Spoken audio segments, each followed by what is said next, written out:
All right, hope you're all doing good. Hope your trucks are treating you good. I've got my sunglasses on. I apologize, but it is bright out here. I am in West Texas. I brought a load out here, and I did a video on this exact same load that I brought out here. I did a video a couple of months ago. I think it was called One Day's Run, One Day's Profit, something like that. It was back when I was with F2F.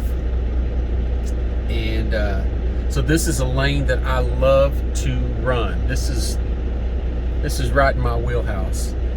Houston out to West Texas. I did it a lot when I was at Landstar. At Mercer, they didn't even have the freight to do it, so I never saw one load from Mercer on the load board in that lane. But when I moved on to F2F, I was able to start running this lane again.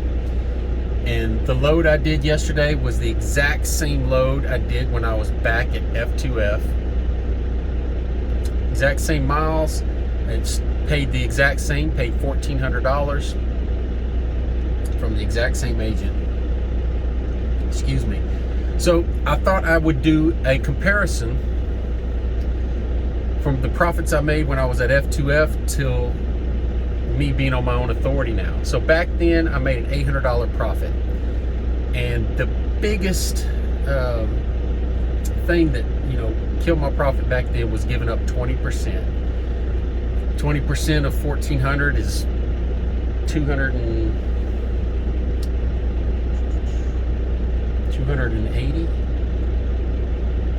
somewhere around there, 280 we'll say. So now I don't give that up. So I'm saving that right off the bat. I'm spending more on my insurance. My insurance costs quite a bit more, but there's a few other things that have changed. I'm saving money on my tags. Paying cash for them up front and getting my own tags saves quite a bit of money. What else? I don't pay for an ELD anymore. The ELD that I've got, I just paid for the equipment, and I don't have a monthly subscription to that. I'm saving quite a bit more on fuel. I've got my own fuel card.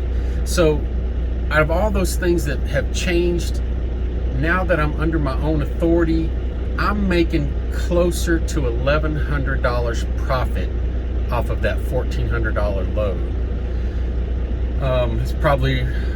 It's probably in between $1,050 and $1,075, something like that. But that just going under my own authority, it's close to a $275, $300 difference for one day. Like I said, this is a lane that I love to run. So fortunately, there are loads coming out here quite a bit. But as I said in the previous video, I'm sure you're gonna have to play the game when you get out here, because they consume a lot of stuff out here, but they don't produce much but oil and gas out here. And so when you come out here, I usually have a backup plan. There's a place where I can pick up a frac tank and take it back to East Texas. It doesn't pay great, about $230 a mile, but it's my backup plan. And this morning, when I got up to look at the loads, man, there were just, these agents were just, man, they had the rates down real low, and it was either $1.50 or below to get back to Houston. I made a call on one and kind of hurt the lady's feelings. She wasn't willing to come up above $1.50, and her response was, well, it's just an empty trailer. And I said, well, still going 600 miles, I'm not going to take $1.50, but there's people out there that do. I don't know why, but or how they can afford or would afford to do that, but there's people out there that do. So shame on them for doing that. They're hurting all of us. But I have a threshold, and I'm not willing to come off a certain amount. Trying to see if I'm leaking any fluids up here.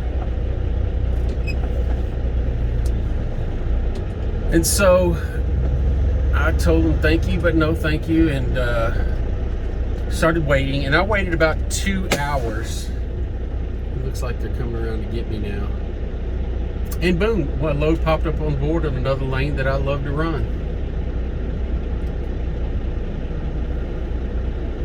And so I'm headed to Denver with a frac tank. One of the tanks that you see in front of us. They're like pulling a big old flying brick, but you know, they pay good. As you can see, they have a single axle there on the back, and they just don't have any kind of real kind of suspension, no air ride or nothing like that. And they stick up pretty high, and I have a mid roof, so they just drag. But like I said, they pay good. This load that I'm taking up there pays well over $3 a mile. And I made a call about actually bringing one back, straight back here from Denver. So we'll see about that when they're going to call me back on it. But Denver's another one of those places where there's so many trucks going in, and they're all sitting there waiting for a load to come out. And those agents will take advantage of you if you let them. But just don't accept that $1.50 a mile, or below that. I won't go below $2 a mile, and unless the economy is tanking, or all the rates are down real low. I'm not going to do it because it's not fair to me or any other driver out here. So yeah, like the lady said this morning, she basically didn't want to pay me as much because the load was lighter. But it doesn't make a real big difference how light the load is. It's still going the same amount of miles. So I was prepared to sit around. I wasn't in a big hurry, and it paid off this time. But I had my little backup if need be. Man, I'm gonna have to go up here and see what's going on. I've been here for about 30 minutes now. Normally I'm in and out of this place. I've been at this place probably 4 or 5 times the past few months. But that's all I have for today. See y'all in Denver.